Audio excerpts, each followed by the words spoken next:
Praise the Lord. ஆண்டவராகிய இயேசு கிறிஸ்துவின் நாமத்தில் உங்கள் அனைவரையும் இன்று சந்திப்பதில் மகிழ்ச்சி அடைகிறேன். ஒரு பாடலை நாம் பாடி கர்த்தருடைய நாமத்தை மகிமைப்படுத்தலாம். என் நேசருக்கு புது பாடல் பாடுவேன், பாசத்தோடு தினம் தினம் பாடுவேன். எபினேசருக்கு புது பாடல் பாடுவேன், பாசத்தோடு தினம் தினம் பாடுவேன். கர்த்தர் என் மேய்ப்பராயிருக்கின்றார், குறை ஒன்றும் எனக்கு இல்லையே. கர்த்தர் என் மேய்ப்பராயிருக்கின்றீர், குறை ஒன்றும் எனக்கு இல்லையே. ஆனந்தமே எந்நாளுமே அப்பாவும் சமூகத்திலே, ஹல்லேலூயா. ஆனந்தமே எந்நாளுமே அப்பாவும் சமூகத்திலே. என் நேசருக்கு புது பாடல் பாடுவேன், பாசத்தோடு தினம் தினம் பாடுவேன். எபினேசருக்கு புது பாடல் பாடுவேன், பாசத்தோடு தினம் தினம் பாடுவேன். புல் உள்ள இடங்களில் மேய்க்கின்றீர், அமர்ந்த தண்ணீரண்டை நடத்துகின்றீர். புல் உள்ள இடங்களில் மேய்க்கின்றீர், அமர்ந்த தண்ணீரண்டை சேர்க்கின்றீர். ஆனந்தமே எந்நாளுமே அப்பாவும் சமூகத்திலே, ஹல்லேலூயா. ஆனந்தமே எந்நாளுமே அப்பாவும் சமூகத்திலே. என் நேசருக்கு புது பாடல் பாடுவேன், பாசத்தோடு தினம் தினம் பாடுவேன். எபினேசருக்கு புது பாடல் பாடுவேன், பாசத்தோடு தினம் தினம் பாடுவேன். புது உயிர் தினமும் தருகின்றீர், ஆன்மாவை தேற்றி மகிழ்கின்றீர். புது உயிர் தினமும் தருகின்றீர், ஆன்மாவை தேற்றி மகிழ்கின்றீர். ஆனந்தமே எந்நாளுமே அப்பாவும் சமூகத்திலே, ஹல்லேலூயா. ஆனந்தமே எந்நாளுமே அப்பாவும் சமூகத்திலே. என் நேசருக்கு புது பாடல் பாடுவேன், பாசத்தோடு தினம் தினம் பாடுவேன். எபினேசருக்கு புது பாடல் பாடுவேன், பாசத்தோடு தினம் தினம் பாடுவேன். நன்மையும் கிருபையும் தொடருமே, உயிரோடு வாழும் நாளெல்லாம். நன்மையும் கிருபையும் தொடருமே, உயிரோடு வாழும் நாளெல்லாம். ஆனந்தமே எந்நாளுமே அப்பாவும் சமூகத்திலே, ஹல்லேலூயா. ஆனந்தமே எந்நாளுமே அப்பாவும் சமூகத்திலே.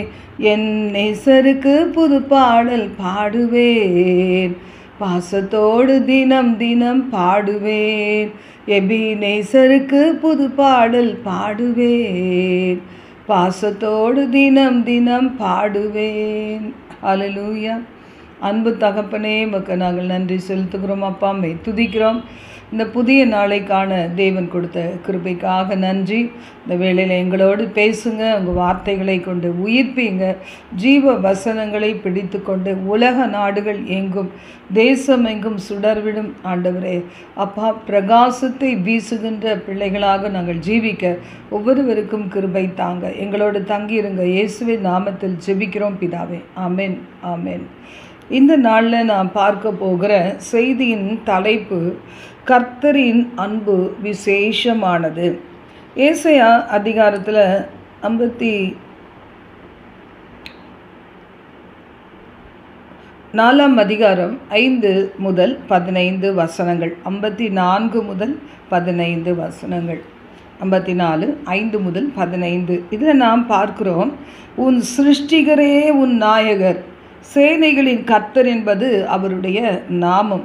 இஸ்ரவேலின் பரிசுத்தர் உன் மீட்பர், அவர் சர்வ பூமியின் தேவன் என்னப்படுவார். ஆண்டவருடைய அன்பை நாம் உணரணும்னா கர்த்தருடைய அந்த வார்த்தைகள் வெளிப்படுகிறத நம்ம பார்க்கும்போது, என்னுடைய நேசர் 10,000 பேர்களில் சிறந்தவர் என்று சொல்லி நம்ம அவருடைய அன்புக்கு அடிமையாகி வாழ முடியும். இதில் சொல்லப்பட்டிருக்கிறது, உன் சிருஷ்டிகரே உனக்கு நாயகர். இன்றைக்கு நம்முடைய வாழ்வினுடைய எந்தெந்த பகுதியில் கோடிட்ட இடம் போல் நம்முடைய வாழ்வு காணப்படுகிறதோ எல்லாத்தையும் எல்லாராலையும் ஃபில் பண்ண முடியாது. ஆண்டவராக இயேசு கிறிஸ்துவே அந்த இடத்துல வந்தால் தான் ஒரு சிலருடைய வாழ்க்கையினுடைய அந்த இடங்கள் வெற்றிடங்கள் எல்லாம் பூரணமாக முடியும், நிரம்ப முடியும். நான் கொடுக்கும் தண்ணீரை நீ குடித்தால் உனக்கு தாகம் உண்டாகாது, மறுபடியும் தாகம் உண்டாகாது. நீ மறுபடியும் நீ பாவம் செய்ய வேண்டிய அவசியம் இராது. மறுபடியும் மனிதருடைய அன்பை தேடி உறவை தேடி நீ ஓட வேண்டிய அவசியமே இல்லை. மறுபடியும் பாவ பழக்க வழக்கங்களிலே நீ அடிமைப்பட அவசியமே கிடையாது என்று சொல்லி கர்த்தருடைய வார்த்தை சொல்லுகிறது, உன் சிருஷ்டிகரே உன் நாயகர். அப்போ அந்த இடத்துல ஆண்டவராகிய கர்த்தர் வந்துட்டாருன்னு சொன்னால் நமது வாழ்வினுடைய எல்லா காரியங்களுமே நேர்த்தியாக இருக்கும். அவர் பெயர் என்ன? சேனைகளின் கர்த்தர், இஸ்ரவேலின் பரிசுத்தர், உன் மீட்பர். நம்மை மீட்கிறவர் யார்? பாவங்கள்லேருந்து, சாபங்கள்லேருந்து, பிசாசினுடைய போராட்டங்கள்லேருந்து, வியாதிகளில் இருந்து, பலவிதமான இருளின் கிரிகள்லேருந்து, பல தோல்வி மனப்பான்மைகள்லேருந்து, டிப்ரெஷன்லேருந்து இதெல்லாம் மீட்கிறவர் யாருன்னா அவர் பரிசுத்தர். அப்போ அவர் பரிசுத்தராக இருந்து நம்மை மீட்கிறதுனால நமக்குள்ள அந்த பரிசுத்தத்தை தேவன் தருகிறார். நம்முடைய மீட்பர் பரிசுத்தர், அவர் பரிசுத்தர், என்றென்றும் பரிசுத்தர்.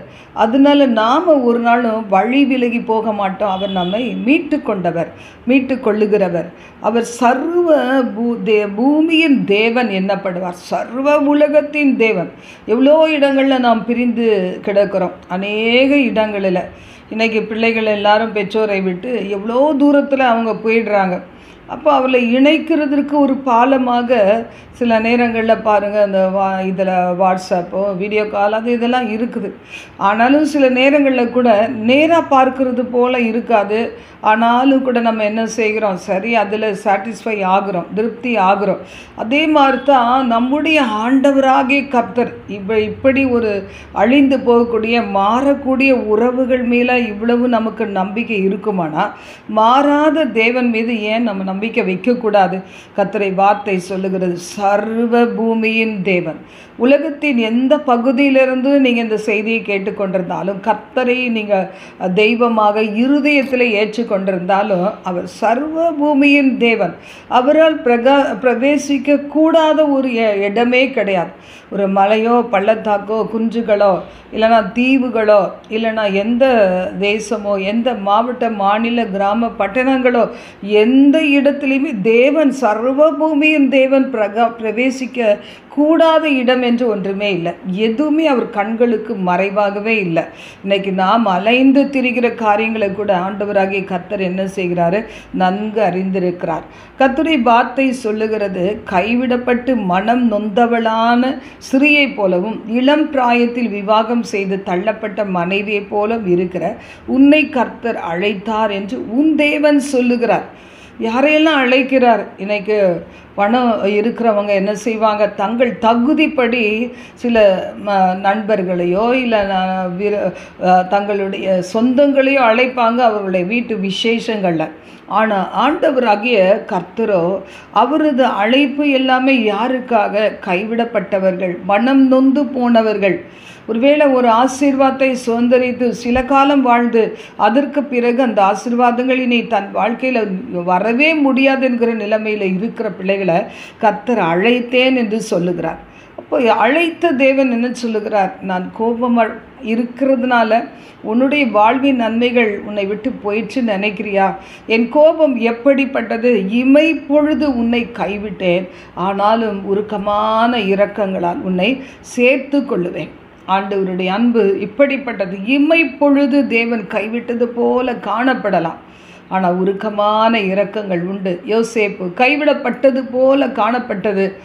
தன்னுடைய சொந்த சகோதரர்களால் மறக்கப்பட்டு விலைக்கிரயமாய் விற்கப்பட்டு இப்போ அந்த நேரங்களிலெல்லாம் யோசேப்பு என்ன செய்தார், எப்படி ஃபீல் பண்ணார், என்ன சொன்னார், இதெல்லாம் நமக்கு வேதத்தில் குறிப்பிடலை. ஆனால் இமைப்பொழுது கைவிட்டது போன்று காணப்பட்டாலும் அங்கே ஒரு உருக்கமான இரக்கங்களோடு தேவன் செய்த அதிசயங்கள் காத்திருந்தது. யோசேப்பு எந்த இடத்துலையும் வெற்றியாளனாக தான் இருந்திருக்கிறாரே தவிர, எந்த இடத்துல போனாலும் அதிகாரி தான், எந்த இடத்துல போனாலும் தலைவன் தான், எந்த இடத்துல போனாலும் மீட்பன் தான், எந்த இடத்துல போனாலும் நன்மை செய்கிறவன் தான் யோசேப்பு இருந்தார்.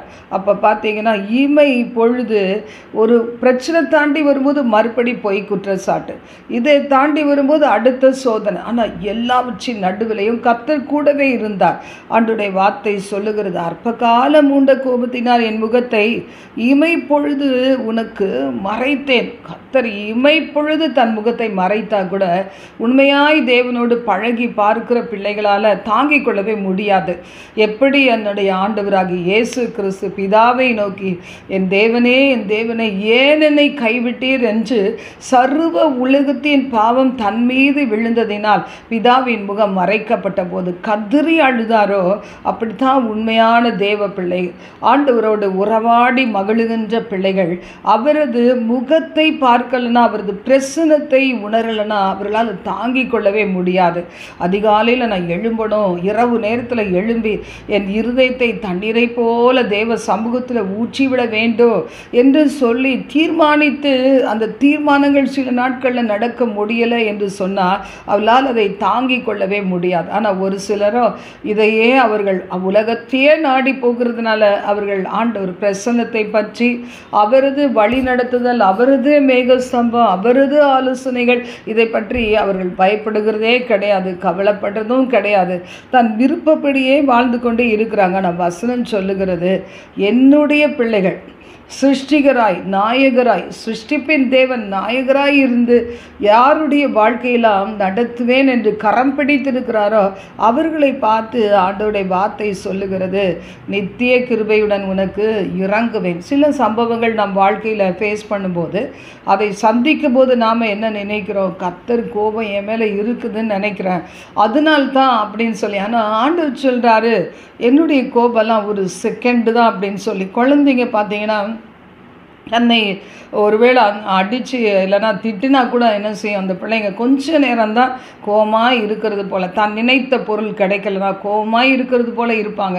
அவங்களால் ரொம்ப நேரம் கோபமாக இருக்க முடியாது, உடனே சிரிச்சுடுவாங்க. ஏன்னா அதுதான் குழந்தையுடைய ஒரு நேச்சர். நம்ம தான் என்ன செய்கிறோம், அநேக காலங்கள் ஆனாலும் அந்த உள்ளத்தினுடைய காயங்கள் எப்பொழுதுதான் நினைவு வருகிறதோ அப்பொழுதெல்லாம் நாம் துடித்து போகிறோம். ஆனால் நமக்கு ஒரு நம்பிக்கை வேணும், ஆண்டவராகி இயேசு கிறிஸ்துவின் மீது.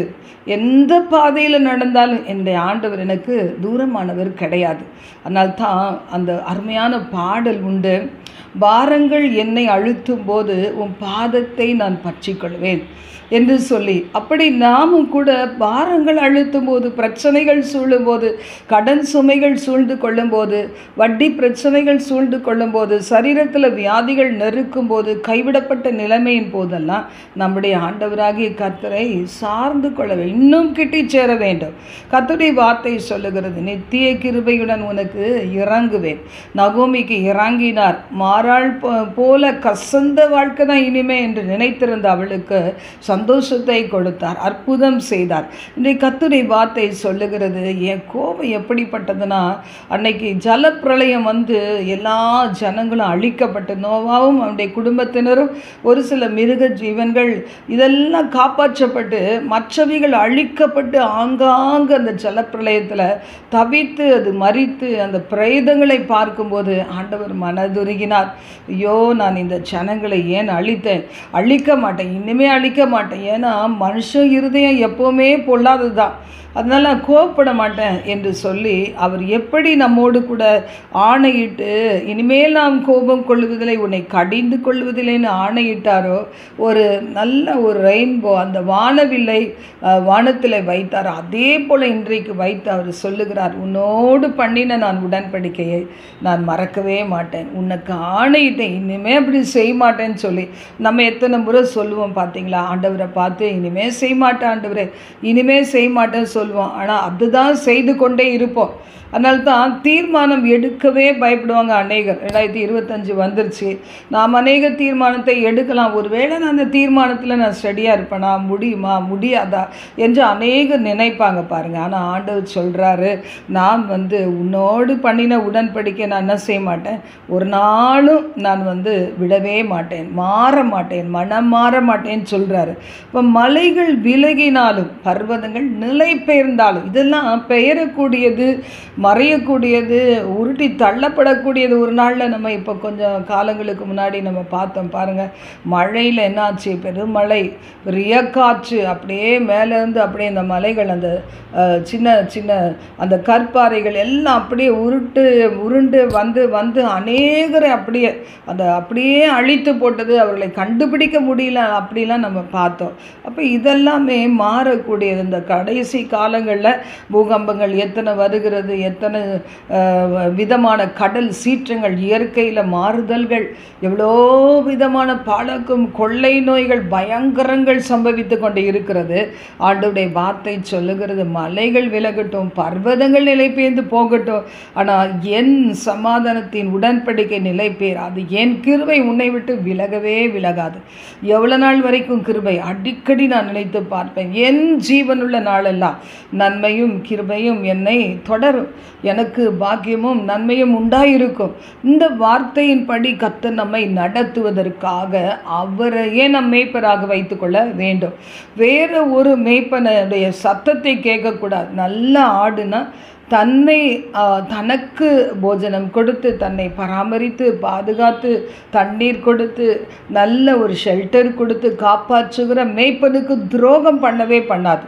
மேய்ப்பனை விட்டு இனியொரு இடத்துக்கு அது ஓடி செல்லாது. கர்த்தருடைய வார்த்தை சொல்லுகிறது, சிறுமைப்பட்டவளே, பெரும் காற்றில் அடிப்பட்டவளே, தேற்றரவற்றவளே. அப்போ இப்படிப்பட்டவர்களை உலகம் விரும்பவே முடியாது, விரும்பாது. நான் சந்தோஷமாக இருக்கிறதோட சந்தோஷப்பட தெரிந்த உலகம் அழும்போது கூட சேர்ந்து அழவே அழாது. கர்த்தர் மட்டும்தான். நம்முடைய கண்கள் தேவையில்லாமல் கண்ணீர் வடிக்கும் போது அதை பார்த்து கொண்டு அவர் அமைதியாக இருக்கவே மாட்டார். அழாதே என்று சொல்லி மனதுருகி பாடையை தொட்டு அந்த வாலிபனை உயிர்த்தெழ வைத்து, அந்த வாலிப மகனை தன்னுடைய அவனுடைய தாயிடத்தில் ஒப்பு கொடுத்த தேவன் நம்முடைய தேவன். அப்போ அவர்கள் விதவையாக இருக்கிறாங்க, அவங்க நம்பிக்கையெல்லாம் தன்னுடைய பிள்ளை தான். அந்த பிள்ளையும் இந்த நேரத்தில் மரித்து அந்த மகள் அழுகிறது கர்த்தரால் பொறுத்து கொள்ளவே முடியல.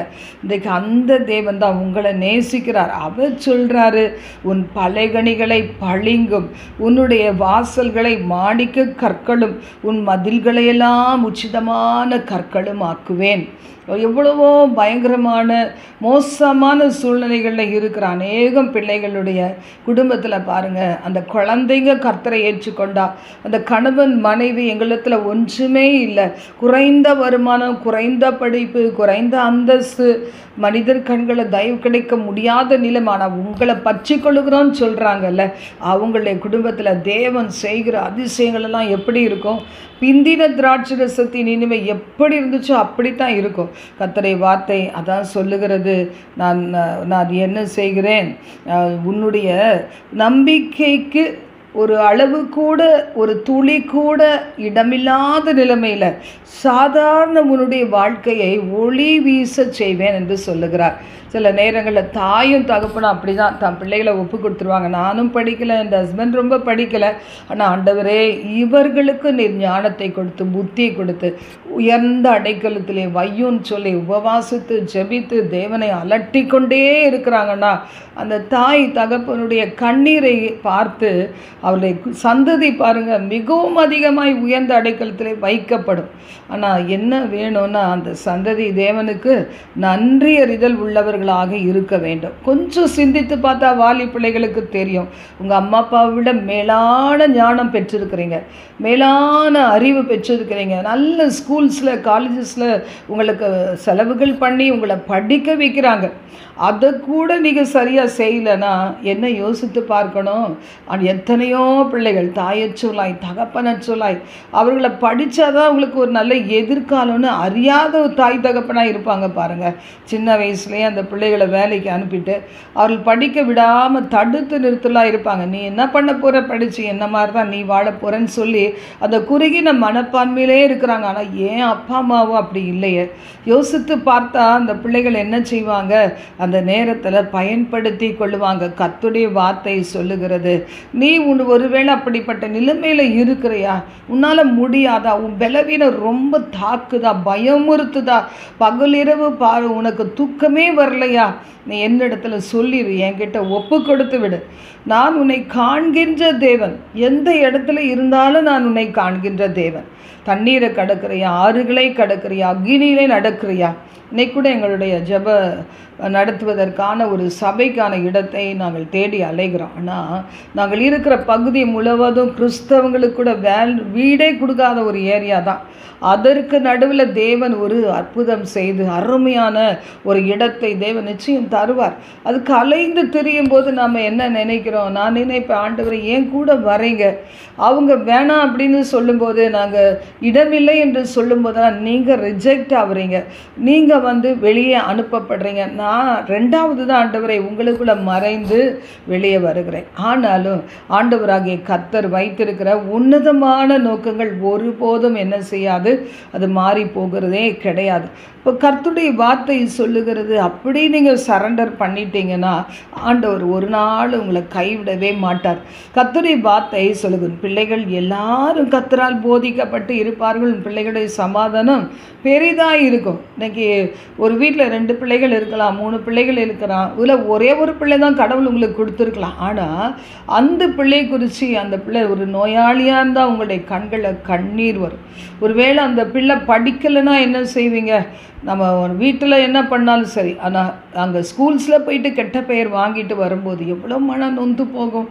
ஆனால் அந்த நேரத்தில் கூட கர்த்தருடைய வார்த்தையை சொல்லுகிறது, இந்த வாக்குத்தத்தத்தை நாம் அடிப்படையாக வைத்து ஜெபிக்கும் போது உன் பிள்ளைகள் எல்லாரும் கர்த்தரால் போதிக்கப்பட்டு இருப்பார்கள். ஒரு பிள்ளை ஒருவேளை ஞானத்தில் சிறந்திருக்கலாம், இன்னொரு பிள்ளை வேறு விதத்தில் சிறந்திருக்கலாம். நான் சிறிய வயதில் என்னுடைய பிள்ளைகளை வளர்க்கும் போது நான் ரொம்ப கான்சன்ட்ரேட் பண்ணது, என் பிள்ளைகள் எல்லாரும் நல்லா படிக்கணும். ஏன்னா படிப்பு தான் வாழ்க்கையினுடைய அடிப்படை. படிப்பு இல்லைன்னா அவங்க எப்படி இருப்பாங்க?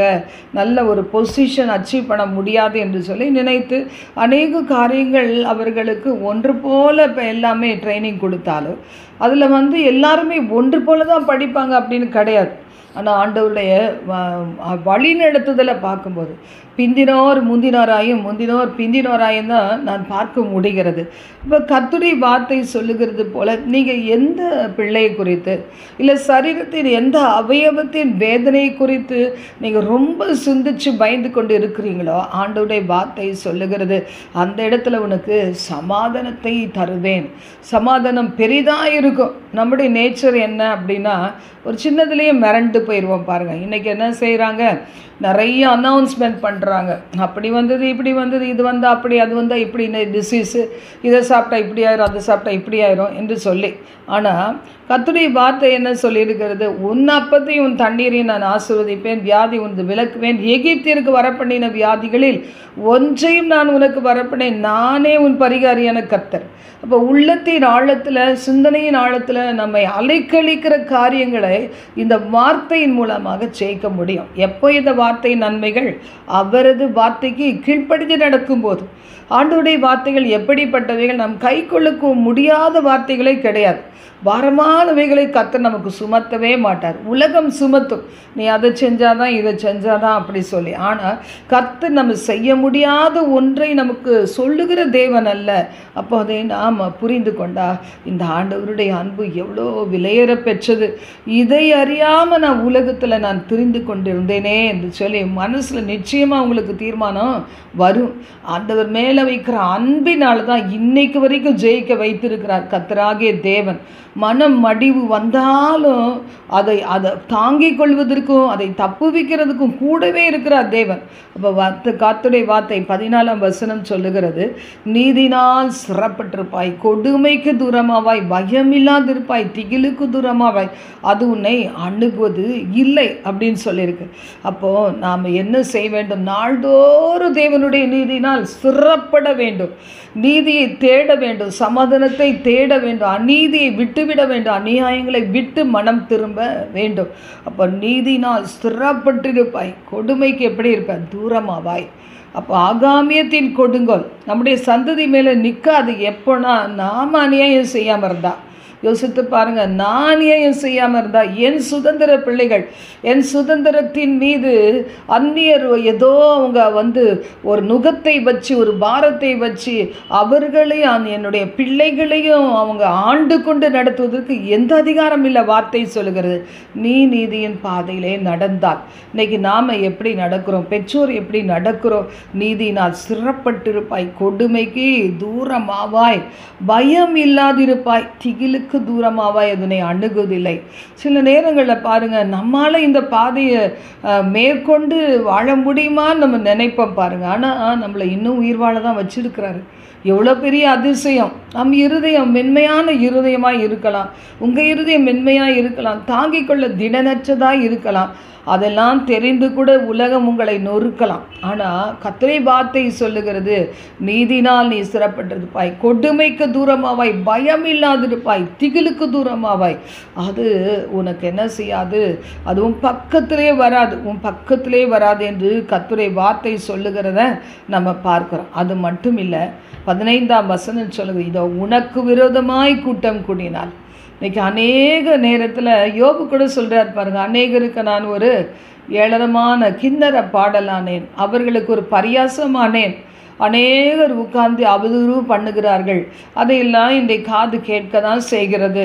அந்த நாளில் என்னை பார்த்தாலே அடங்குகிற ஜனங்கள் இன்றைக்கி வாயை ஆம் என்று திறந்து பேசுகிறார்கள். இது ஒரு காலமாக இருக்கலாம், ஆனால் அந்த காலம் நிரந்தரம் கிடையாது.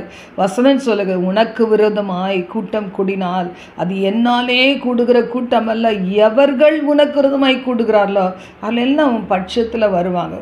ஈசாக்கோடு கர்த்தர் இருக்கிறதை உறுதிப்படுத்தினது போல கர்த்தர் உங்களோடும் என்னோடும் இருக்கிறத உறுதிப்படுத்துவார். யாரெல்லாம் தூக்கி எறிஞ்சாங்களோ அவங்க முன்னாடி, யாரெல்லாம் துரத்திட்டு வந்து அழிச்சாங்களோ, யாரெல்லாம் துரத்தி அடித்து இது என் இடம், இது என் இடம், இது எங்கள் இடம், இது ஒன்று கிடையாதுன்னு சொல்லி துரத்திக்கிட்டே வருகிறாங்களோ அவங்க எல்லாருக்கும் முன்பாக ஈசாக்கின் தேவன் உங்களை மேன்மைப்படுத்துவார். நாம் கர்த்தரை அண்டிக் கொள்ளும் போது, கர்த்தருடைய அன்பை புரிந்து கொள்ளும் போது, ஆண்டவருடைய வார்த்தை சொல்லுகிறது, அவர்கள் உன் பட்சத்தில் வருவார்கள். அவர் கையில் ஒப்பு கொடுக்க மாட்டார் பாருங்கள், அதுதான் தேவனுடைய அன்பு. சிம்சோன் கூட இமை பொழுது கைவிடப்பட்ட ஒரு நிலைமை, ஒரு கழுதியின் பச்சை தாடை எலும்பெடுத்து 1000 பேரை சாகடிக்கிறான், முறியடிக்கிறான். ஆனால் அப்போ அவனுக்கு என்ன செய்கிறது? ஒரு தாகம் ஏற்படுகிறது. உடனே பார்க்குறான், ஐயோ ஆண்டவரே, நான் இந்த எதிரிகள் கரத்தில் நான் செத்து போயிடுவேனா? பயந்து போகிறான். அநேக நேரத்தில் நாம் கூட அப்படித்தானே, ஆண்டவரே இதுதான் என் முடிவா? இப்படியே தான் நான் கண்களை மூட போகிறேனா?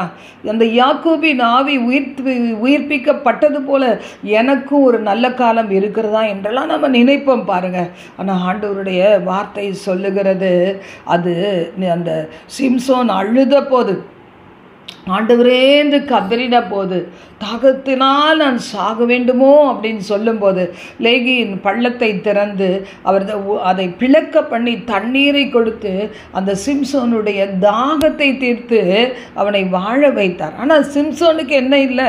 அந்த கர்த்தரின் அன்பு உதாசீனப்படுத்தினான். இன்றைக்கி நாம் இல்லை, நம்மள சில பேர் அப்படி இருக்கிறோம் பார்த்தீங்களா?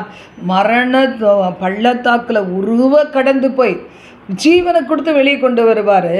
கடன் சுமையில் அழிந்து போகாமல் அற்புதமான வாசலை கொடுத்து அவர் நம்மளை வெளியே கொண்டு வருவார். வரங்களால், கிருபைகளால், வல்லமைகளால் நிரப்பி நீ உன் துக்கத்தை மறந்து நீ எனக்காக ஜீவின்லாம் சொல்லுவார். ஆனால் எல்லாம் செய்வோம், இதெல்லாம் நமக்கு கொடுத்த கர்த்தரை மறந்துடும். என்ன பிரயோஜனம்? என்னை மறந்தவர்களை நான் விசாரிப்பேன்னு சொல்கிறார். இன்னைக்கு நம்ம யாராக இருந்தாலும் சரி, கர்த்தரை மறந்ததில் தேவன் விசாரிக்கிற ஒரு காலம் ஒன்று வரும். அப்போ நினச்சி பார்ப்போம், ஐயோ நான் ஆண்டவரை துக்கப்படுத்திட்டேனே என்று சொல்லி அப்படி நான் பெர்ஃபெக்டாக தேவனோடு ஐக்கியம் வச்சுருந்தோம்னா நமக்கு விரோதமாக யார் கூடினாலும் கர்த்தரை வார்த்தை சொல்லுது, இவங்களை பார்த்து நீ பயப்படாத, இவங்க என்னால் கூடுகிற கூட்டம் அல்ல. பாபேல் அந்த கோபுரத்தை கட்டினாங்க பாருங்கள், எல்லாம் கூடுனாங்க, ஒன்றா பேசுனாங்க, ஒரே மனமாக இருந்தாங்க, ஒரே லாங்குவேஜ் இருந்துச்சு, ஒரே எண்ணம் இருந்தது, ஒரே கருத்து இருந்துச்சு, எல்லாம் பண்ணாங்க.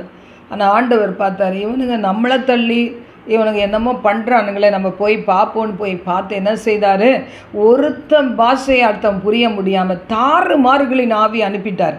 இன்னைக்கு அதுதான் சொல்கிறாரு, அப்படி தாறுமாறுகளின் ஆவியை அனுப்பி அவர்களை சிதற பண்ணின தேவன் தான் இன்னைக்கு நம்முடைய தேவனாய் இருக்கிறார். நாம் அவர்களுக்காக அவளை பார்த்து ஏங்க அவசியம் கிடையாது, ஐயோ என்று முறையிட அவசியம் கிடையாது, மூடவட்டில் வாழ வேண்டிய அவசியம் கிடையாது, டிப்ரெஷன்லேயே போயிட வேண்டிய அவசியம் கிடையாது, தூக்க மாத்திரையை தேடி அலைய வேண்டிய அவசியம் கிடையாது. ஆண்டவருடைய வார்த்தை சொல்லுகிறது, நீதிமான் என்ன செய்வாங்க, நான் படுத்து உறங்கி சந்தோஷமாக எழுந்திருப்பான், படுத்து உறங்குவேன், நித்திரை எப்படி இருக்கும், இன்பமாக இருக்கும். அப்படிப்பட்ட தேவன் நம்முடைய தேவன். அப்படி நித்திரையே வரலன்னா ஜெபம் பண்ணுறதுக்கு அந்த நேரத்தை நம்ம பிரயோஜனப்படுத்தலாம். தூக்கம் வருகிற கொஞ்ச நேரம் தூங்கிச்சோம்னா அதற்கு பிறகு இரவெல்லாம் ஜெபிக்க தேவன் கிருபை தருவார். இப்போ ஆண்டவருடைய வார்த்தையை சொல்லுகிறது போல கர்த்தருடைய அன்பை நீங்களும் நானும் உணர்ந்தோம்னா ஒரு நாளும் தளர்ந்து போக மாட்டோம்.